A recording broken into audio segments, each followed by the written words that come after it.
what I have seen, and I'm just a lay person, I've got no idea, but I have seen pictures of ports, I think, in Europe, where they have actually like a roof over the area where the vessel is loading.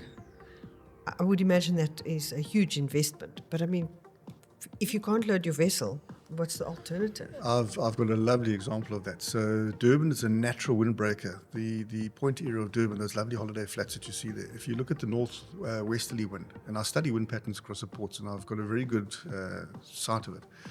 When the northwesterly blows, even up to 40 knots, Pier 1 becomes windbound, but Pier 2 doesn't. And why? Because when you look at the wind turbulence, it goes into those buildings, and it creates a higher vortex and goes over Pier 2, so it doesn't impact the cranes. The most important part at the moment is, and I'll say this, is that we do criticize Transnet. You know, yes, we can criticize them for whatever's happening there, but we also need to take, some sort of negative approach on our side and not actually tackling our industry and actually providing Transnet with the necessary information for them to make good decisions and planning aligned to our ecosystem. We've never given them right information. I was saying I was skeptical at the start of it. That's how I thought, what a big undertaking it was. I was speaking to Thomas Eskerson yesterday about it.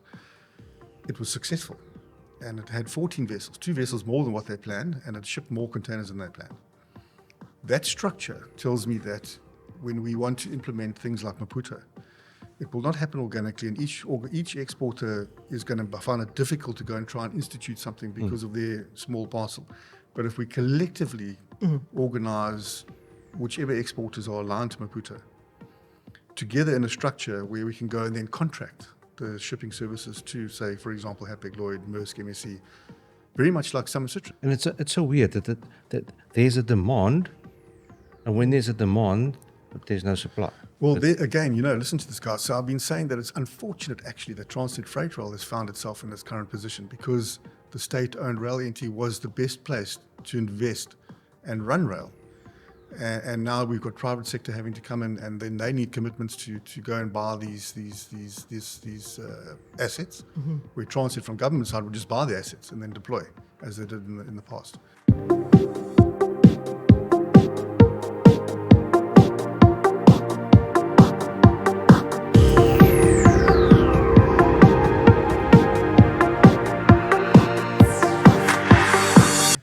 Good morning, Mitchell. Thanks for visiting us. It's not the first time, but it's the first time we've had you in person.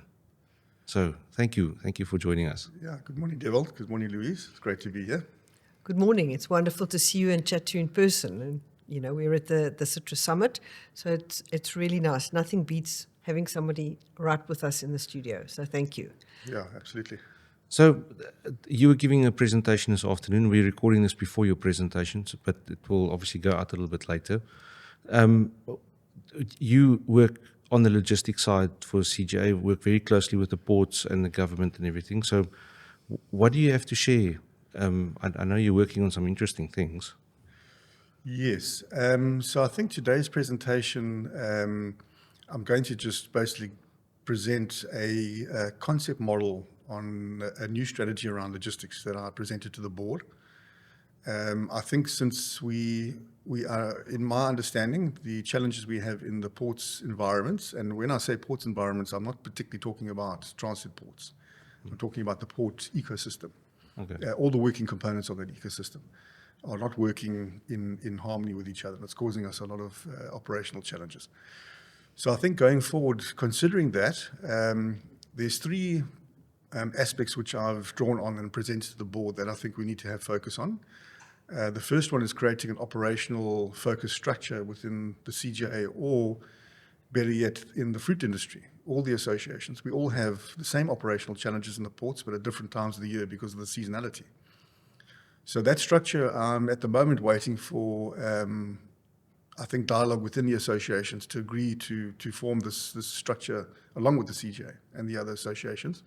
That structure. So that would be Waldcrow, Sati, Subtrop, berries, and we'd like to bring Subtrop and berries into it as well. Berries have definitely got quite a unique cold chain and operational requirement, and and table grapes as well. So we'll have that dialogue, and if agreed, then hopefully we'll form that structure either within Fruit South Africa or Fresh Produce Exporters Forum.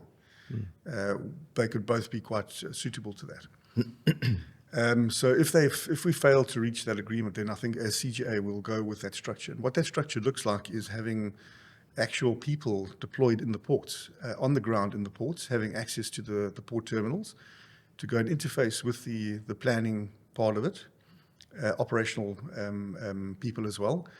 And then from there, in each port, so we'll have somebody in Cape Town and perhaps rotate to PE in citrus season, someone in Durban overlooking Maputo as well. We've got a lot of focus there. So on the side of building systems, which we're looking at creating planning systems to create visibility in our supply chain, is then having those people in the ports taking that information, going to Transnet and making sure that the plan that Transnet have is in line to what we see in our ecosystem. And likewise, the ecosystem in terms of the plan with Transnet. So I think given the operational challenges at Transnet specifically, around their poor productivity at the moment, the challenges with truck congestion, I don't foresee that going away anytime soon. I'll be honest with you. There's a plethora of equipment coming in, which is going to help to a certain extent, but I think over and beyond that, we're still going to have the challenges for a short period of time, or in the short term, I should say. Well, the short term, how long is the short term in the fruit industry? I'm going anything to 3 to 5 years. I don't think we're going to see a massive change in the operational status of It's a lot of fruit that must still move through a port in 3 to 5 years. Well, and at the same time, that fruit is going to grow. If you see my presentation, we're sitting at now at 96,000. We've stagnated for the last 3 years because we haven't seen the growth that we forecasted. With the conventional vessels, which are being scrapped at a very high rate, we're probably not going to see those vessels come to South Africa in the next 3 or 5 years. I can tell you that. Having said that, then we will move to 135,000 containers when this big bang of fruit and this wave of fruit is going to come our way. And it will come at some point because the growers have to get a return on their product. They're forced to pay their costs, so they're going to need to get a return on that product into the market. So when we have a unique situation like we saw in 2020, where we have a hell of a big harvest and a great demand in the markets, we will get to 210 million cartons in the short term, on that same 3 to 5 years.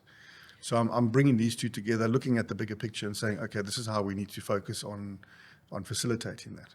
That is very, very astute to do that, and actually to get people that will be in the port there, yes, with their finger to the pulse and actually seeing what's happening and being able to let the industries know if there's a problem sooner rather than later. Definitely. And be able to do contingency planning.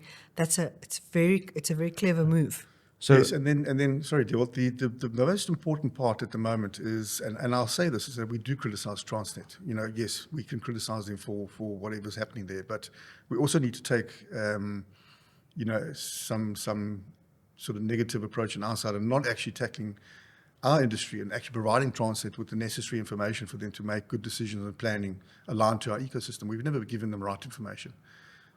So this part of this project is to develop online planning platforms where we'll get visibility in ecosystems. I will know there's a container that's planned tomorrow for such a vessel and it's planned at such a time.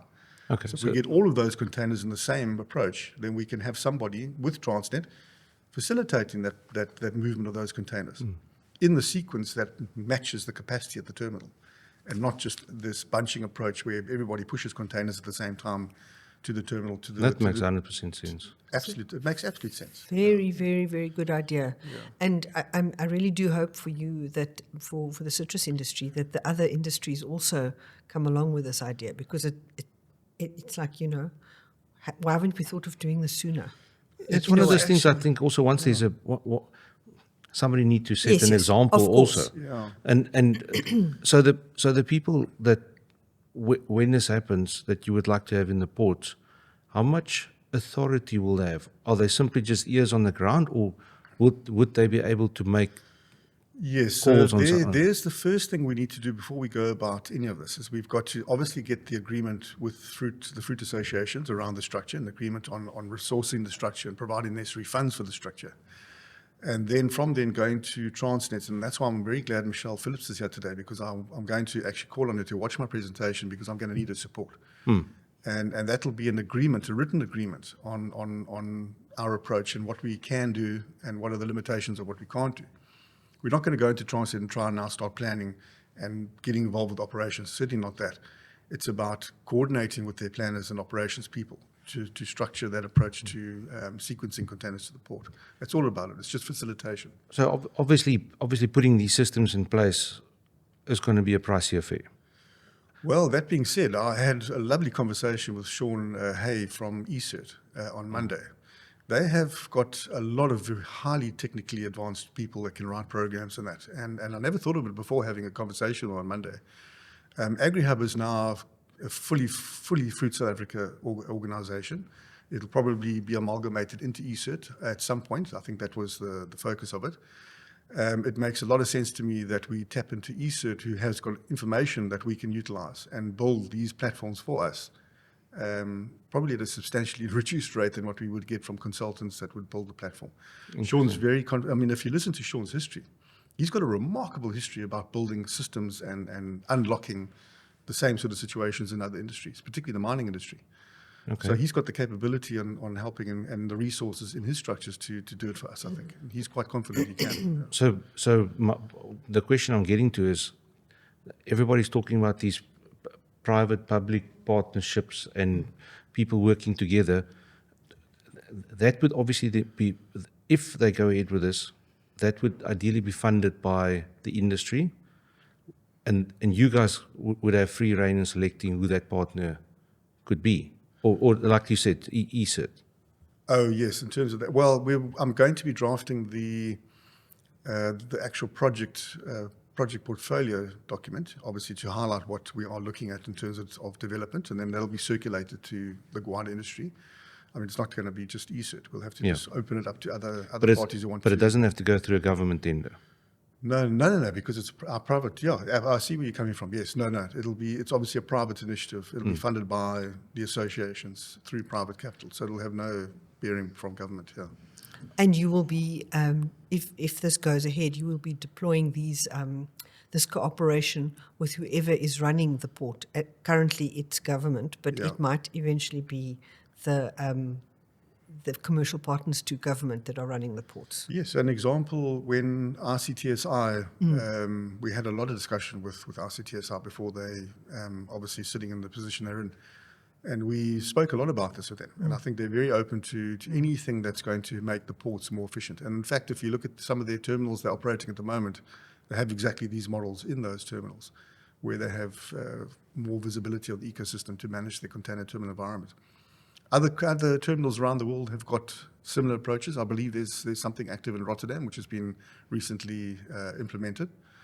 And I think we have a unique approach because we are in an SOE situation. We must also remember we actually have some advantage with the SOE structure, that we can have a regulated environment and where they can push this thing into our system. Where with privatization, you may not have the same ability to do that. So yeah, that was my question. If there's already systems available that's being used in other ports, can't we just go and buy that program? Or well, we actually do need to look at that. It's a very good suggestion. In fact, as I said to you, there are models around the world. In fact, we were wanting to go with Transnet at some point to look at other ports that are very reefer heavy and see what they're doing to overcome their challenges and implementing whatever systems and approaches they have there. So we will probably need to go around and do a round of exploring that sort of thing. Yeah. Maybe weigh that up versus building it and versus buying it and adapting it, and yeah. Sure. So on that note, in fact, the Eastern Cape is a very unique area for us to start this approach, because it's not a fragmented environment as we see in Durban and the Western Cape. It's a very centralized area. In Kucha, there's 2 cold stores. There's a new one at Green Hills, which has been built last year. The depots are all in the Kucha facility. We've got Addo cold store just outside 60 kilometers from PE. You've got Endolini, which is at 80 kilometers in Potensi. So there's a unique situation. There's only 5 cold stores we need to deal with. There's only 3 or 4 depots, container depots we need to deal with, and there's 2 terminals. So there's not a hellishly fragmented environment where we now got a complexity to get everybody in a system. I've already had discussions in end of last year with a lot of these stakeholders, and everybody's excited to get into this approach. So we will start here in the Eastern Cape. We also have very progressive people in the ports here who are also very keen to come and structure something in this area. And then from here, we can then roll it out to the other areas when we see success and have this as a learning area and roll it out to the Western Cape and Durban. You know. With you being very involved with the ports, has anybody spoken about developing new ports in South Yes, Africa. definitely. So, in fact, it's very interesting. We're sitting here on the Eastern Cape. We've had a project with the East London port, who are wanting to, instead of, we know there's limitations on capacity at Kucha and at PE, and they were saying, can we not tap into the Eastern Cape Midlands, which is closest to East London than it is to here, where they can then add capacity there to ship out fruit. So, very interesting project, and the approach by Transnet is unbelievable how they've tackled this. It's one of the most amazing projects, the implementation of it that I've seen, I must be honest. But there are a few complications there, is that there's no infrastructure. As you know, you need cold stores, so there's an investment that needs to happen there. There's not a very large production base from the Eastern Cape Midlands, and it's highly seasonal. And there's draft limitations on getting the open deep ocean vessels to call there. So if anything's going to happen, it'll need cold store capacity development, which the Buffalo City municipality is already very interested in doing that. And then we may need to use the transshipment vessels, which are currently calling there to supply Mercedes-Benz with autos to transship that vessel, which goes to Cape Town. So a lot of people say, why should we be transshipping? We can just go direct. That's a good point. But if you transship via Cape Town, we can then obviously add additional capacity to the area. And I don't think your transit time to market would be any much different to what it is at the moment. I also heard Interesting. Wow. over December, I heard an interesting thing. We were in Mossel Bay, and they said the amount of cruise ships calling in at Mossel Bay at the moment has prompted them to look at expanding the pier to make a docking area for the cruise ships, because at the moment they stop out at sea and it's ferries backwards and forwards. So if the weather's not great, it's not an ideal situation. So adding to East London, there's also Richards Bay. Grindrods have been given a concession to start a container terminal in Richards Bay. As you know, Durban's still there, and then East London is another discussion point. And we know Mossel Bay definitely has. There was a workshop I had last year with the Transnet around Mossel Bay, and as you know, Saldanha has also been a point of discussion for a number of years. Yeah. But all of these things, we've got to remember that there's huge capital required to get these projects underway. From a terminal side, the equipment requirement to start moving container vessels, although some can be probably vessel geared, it's a capital investment which is quite substantial. And then is it warranted then to move cargo to these ports with that capital investment that's required? And I'm not sure. I think feasibility studies would need to be undertaken to determine that. Can a private person with a private piece of land build a port? It's an interesting question. I don't think so. I think under the Ports Act, they would need to be governed under that, which then conscribes Transnet National Ports Authority, who's the oversight of that. I think you'll get into trouble in more ways than you can possibly think if you tried that. That's a good question. I know that in the World War II, off the Garden coast between Bredermouth and Stilbaai, yes, the German U-boats used to come in there and get fresh supply. So, well, Dewald, I think the conversation. I mean, it's not a bizarre question, because I think one of the challenges key to what you're saying, and I'll allude to it in my presentation. If you looked at yesterday's presentation about the global, what do we call it? Let's call it climate change rather than anything else, and the effects of heavy rains and wind and swells, which you've seen in the last 2 or 3 years, becoming more progressive. Cape Town Port is prone to that, as you've seen now. This is now another season where ships are sitting. Do you know that ships are sitting outside the port for 30 days? In Cape 30 Town, days. right at this moment, right now. Is there fruit on those ships? There's lemons that have been sitting on the ship for 40 days. I won't mention the name of the ship. It's sailing tomorrow out of Cape Town. It's already on the ship for 40 days. Lemons going to Europe, which will be there for 60 days on that ship. So they've already been loaded. Yes. But the ship is not departing. Because they're probably loaded in something like PE or Durban, and then they've got to pick up more stuff in Cape Town. So they're waiting to pick up. Yes, the vessel that I'm talking about has just berthed on Monday, and it's only due leave on Saturday. It's been windbound for 3 days in Cape Town. So having said that, to the point of the port is that if we can't do anything substantial in Cape Town to mitigate the wind, only other option is to move the port where it's not so wind sensitive. And then where would that be? Further up the coast? Yeah. Would it be Saldanha? And then Saldanha's got the steel ore problem. So, in fact, in my presentation, I'm going to say to Michelle, we've got to recognize this is a very serious challenge. And the presentations we saw yesterday are supporting my fact that it's only going to get worse every year. And likewise here in Kucha. Do you know They should that move Kucha- it. They should move it to Camps Bay. There's no wind there. No, that's Mount- my Santani beach. Mountain I'm not blocks putting it. a port there. And then Kucha also has a very big windbound problem. In fact, the port is more windbound than it's not in the citrus season. Last year it was a good case. That also becomes a very big challenge in citrus season. So alternative ports we have got to look at where they're not as sensitive to wind impacts, because it's becoming, I mean, this vessel I mentioned to you in Cape Town, it arrived around the Cape on the 29th of January. It went to Kucha, Durban, it sat in Durban for 10 days, and it's come to Cape Town for 30 days. It's been 33 days, in fact. It's now sitting 46 days on our coastline to call 3 ports with lemons sitting on that ship. And now, obviously, the table grapes. And yesterday I spoke to some people that are exporting other products besides fruit. Their fruit is just sitting rotten in the port. They can't get it on the ships. So it was big news a while ago about the ship that broke down with all these cherries from Chile. Yeah, there was a presentation yesterday about it. Yeah, and then you hear about this, and it's nothing's broken down. It's just and you've already something that's been on the water for longer than those cherries. Yeah.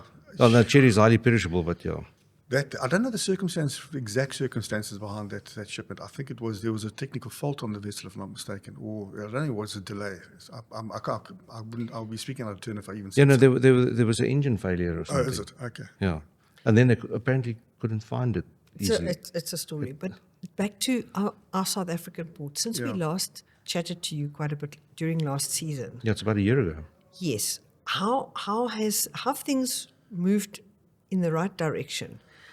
We haven't been hearing much about the port facilities. Yes, you can do nothing about wind. I appreciate that. Yeah. But No, like, not altogether. You actually can. You actually can. I What- just don't think I don't think we focused on finding out what we can do. That's the thing. Okay. So what I have seen, and I'm just a layperson, I've got no idea, but I have seen pictures of ports, I think, in Europe, where they have actually like a roof over the area where the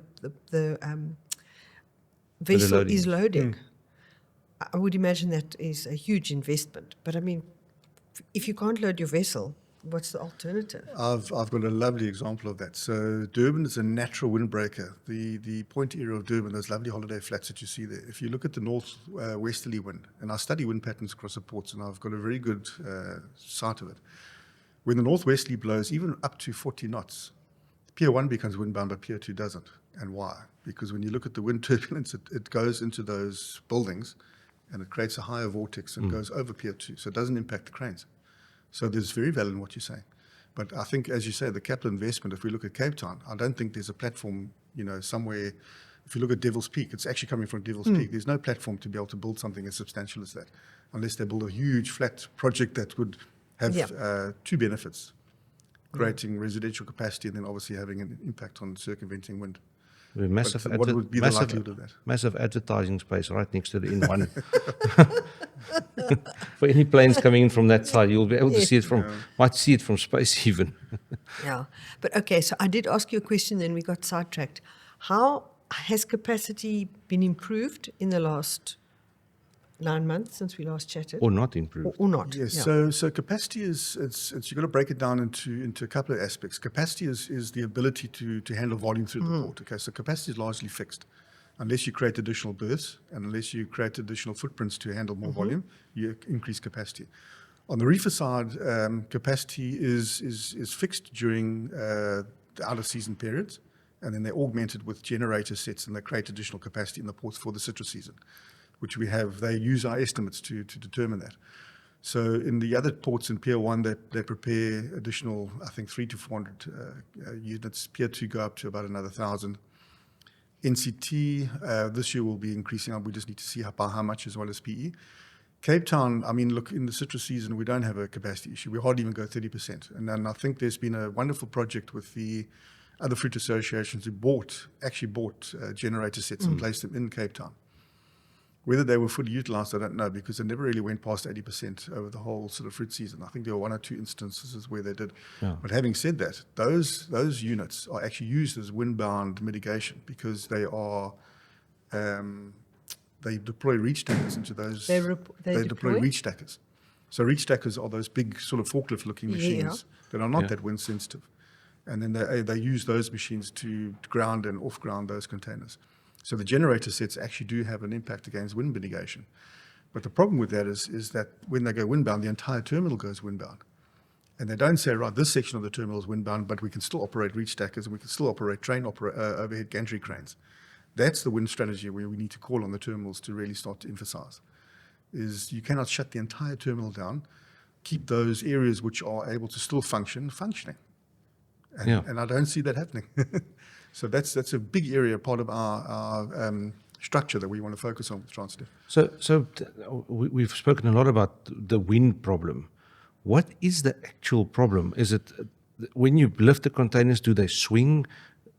Do the people get? Yes, that is the thing. So obviously, if you go onto a ship-to-shore crane, for example, all they have is cables that are deployed down to the I forget the name of those units that couple to the container spreaders. So when there's high wind and you pick up a container, the face of the container is obviously being moved front and sideways. So if you're dropping that down and it's swaying, you can cause quite a bit of damage. Okay. Yeah. And then obviously it'll destabilize the crane. Mitchell, and then the RTG is the same thing in straddles. Yeah. Sorry. This problem, the wind problem, it must be happening in other countries. It must be happening to our competitors in South America and to the Australians in some places. Yeah. How are they dealing with this? Same problem or that's what? a really good question, because we do need to go and explore. I'm pretty sure Transnet must have done it. Some institutions have done it. To go and to get examples. We heard them saying that most equipment that will be coming in now, the landside equipment, will deploy anti-sway type of interventions where it'll allow machines to go to a higher wind level. But I'll be honest with you, Louise, when you're in Cape Town and you're in that terminal, the wind levels are going beyond 100 kilometers an hour. I You know. can bring any equipment you like. You're not moving anything beyond 100 kilometers an hour. Yeah. So they say if you live in Milnerton and the wind stops blowing, you'll fall on your face because you're so used to leaning into the wind. it's like when you go on a ship for a couple of days and you come back, you feel the earth moving. Yes. Yeah. So Mitchell, when you look into the future, CGA's challenges with the ports, where do you see this going? So what we see at the moment is, as I mentioned earlier in the discussion, this plethora of equipment that's arriving. In fact, the first one has been deployed here in the PE container terminal. If you look out the window here, you'll see a beautiful, shiny new red crane. Okay. We're about to go and crack a bottle of champagne against it in the next week or two. That's the first one. So, and then there's RTGs which are arriving, brand new RTGs arriving in Cape Town late in the month or early next month. What's an RTG? Rubber tire gantry, those Okay. cranes that move in the ports. Okay. Pier 1 has already received a number of RTGs, and straddles have been deployed into Pier 2. More ship-to-shore cranes will be coming into Pier 2 and Cape Town at a later stage. So, it's enough equipment to maybe make a marked improvement, but not enough to completely eradicate what we're seeing in terms of the productivity, because the equipment overall, the entire fleet needs to be completely replaced from one end to the other, every piece of equipment, apart from those that are, within lifespan or new. So until we get to that point, we're not really going to see much change in terms of productivity. I think also the other aspects around labour, we don't know fully what's happening in the terminals around the labour aspect, whether they are on go-slows or whether there's some contention there that's holding back productivity. Well, like they say with Eskom, there's sabotage. Yeah, we don't know. We don't know those elements. I mean, I've heard certain stories in Transnet which are actually quite frightening, how that sort of stuff is happening on equipment and other things. But having said that, so I don't know. I just know that I don't believe we will turn the corner on productivity in the next 3 to 5 years, as I mentioned. I just don't believe that it's going to happen.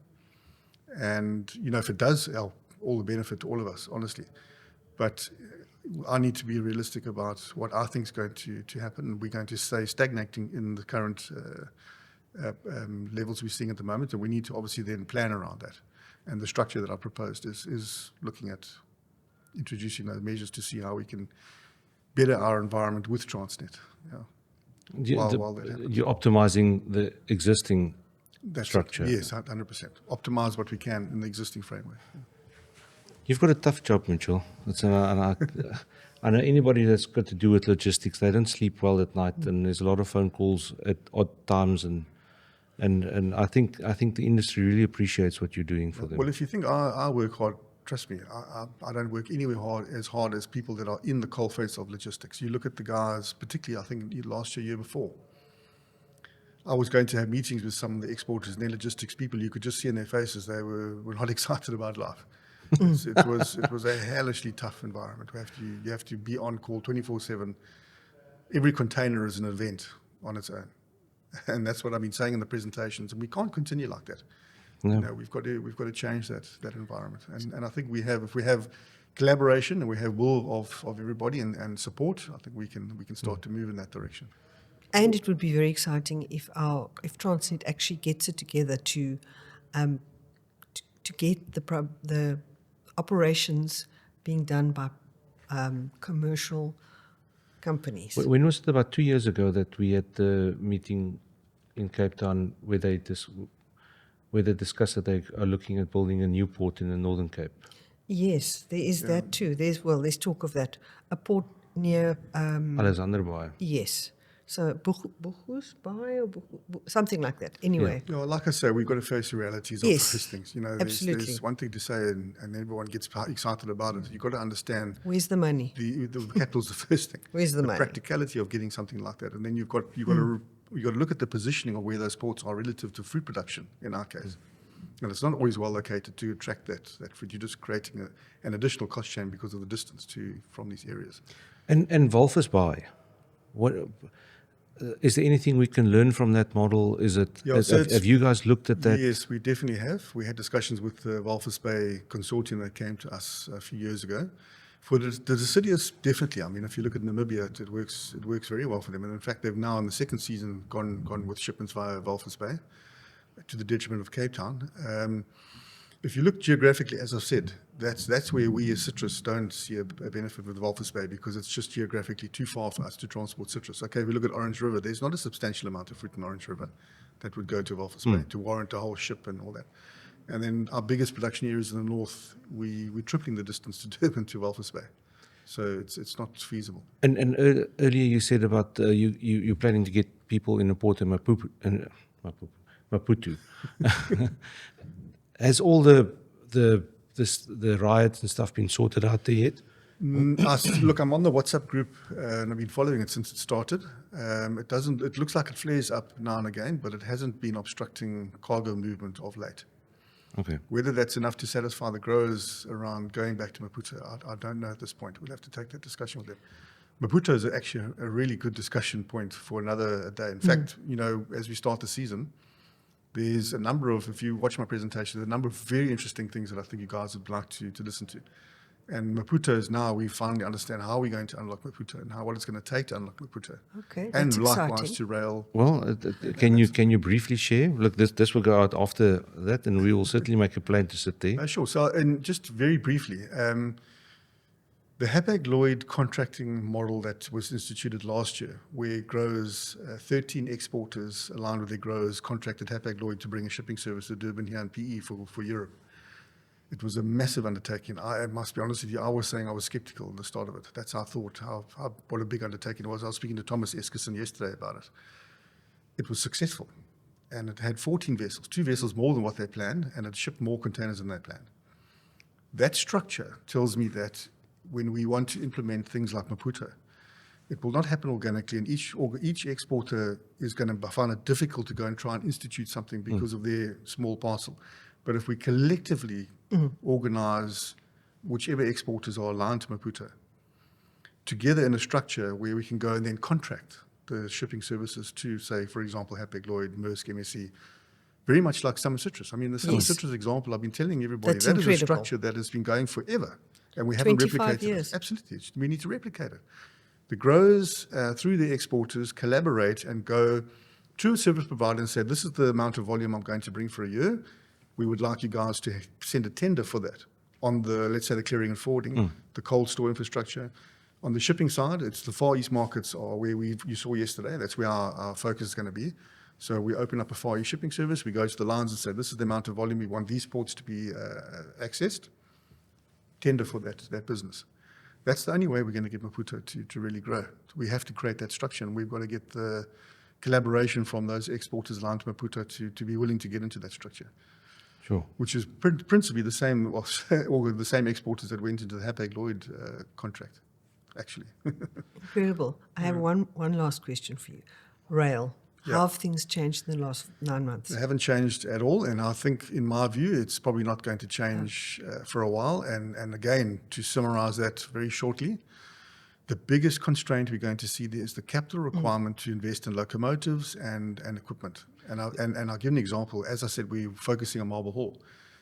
If we're going to get Marble Hall to get to 80%, we're going to need at least 400 to 600 container wagons to pull containers. We're going to need to move 600 containers a week from the port inland and from the inland to the port.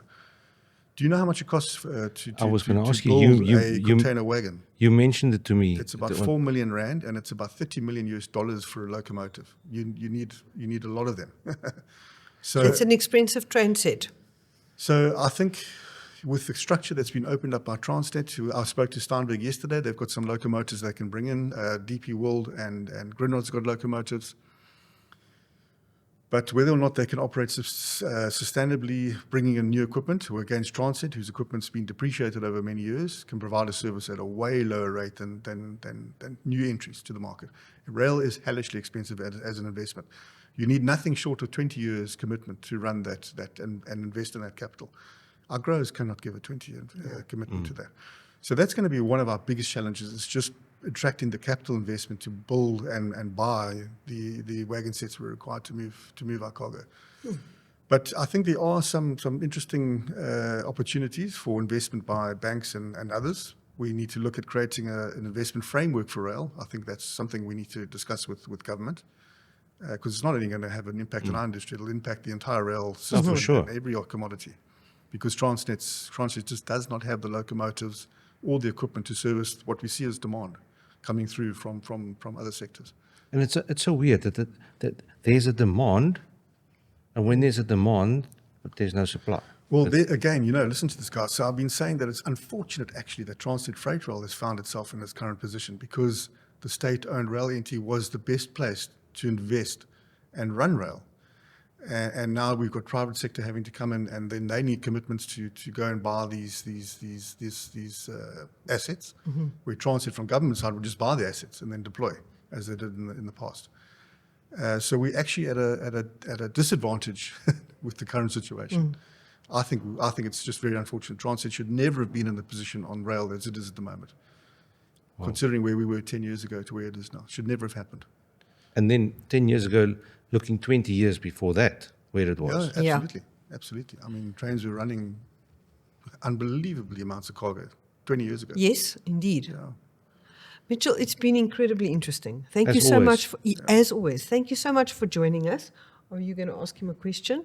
I don't know if we've done this for you before, but for the podcast, we normally have a question left for us by a previous guest. Oh, yes. I actually been watching your podcast. I saw that. And we have, it's a random question, Okay. which we ask you. And then before you leave, we'll ask you And for they a don't even know question who as the well. question's going to. They don't know. Okay, all right. Okay, so this question was yesterday. You probably know this person, but I'll tell you his name afterwards. What would you say to the Spanish Prime Minister about the issues if you had the chance to spend some time with him? Shucks, that question actually is way more technical than I would even be able to try and answer. I must be honest. I can only answer, Jan Louis Pretorius's podcast. That I think you guys did it, if I'm not mistaken, or somebody. No, we haven't did it. spoken Not to yet. him. Somebody spoke to him when he came back from Spain. We asked him. Yeah. We asked him. He says he needs to speak to the board and Yeah. debrief with them first before. So I watched a YouTube channel with him on his when he returned from Spain, and I just think his message was clear for me. I think there were two very insightful things there. I think, first of all, South Africa is not competition to Spain. We should be collaborating with Spain in terms of growing markets, promoting citrus consumption in Europe, and collaborating specifically on Spain is very technically advanced. If you see some of the presentations, we should be collaborating with them on research, technical advancement. So I think that would be the message to the Spanish, you said Spanish Prime Minister, hey? Yeah. I think just those two approaches. We're not competition. We should be actually collaborating more than what we are at the moment to advance both industries for the collective good. Yeah. And if all else fails, you just say Buenos dias. What is this? Thank you so much. Pleasure. It's been fantastic. So do I have to conjure up a question for the next person? Yeah, but we'll get it when, when as soon as we finish stop. the recording.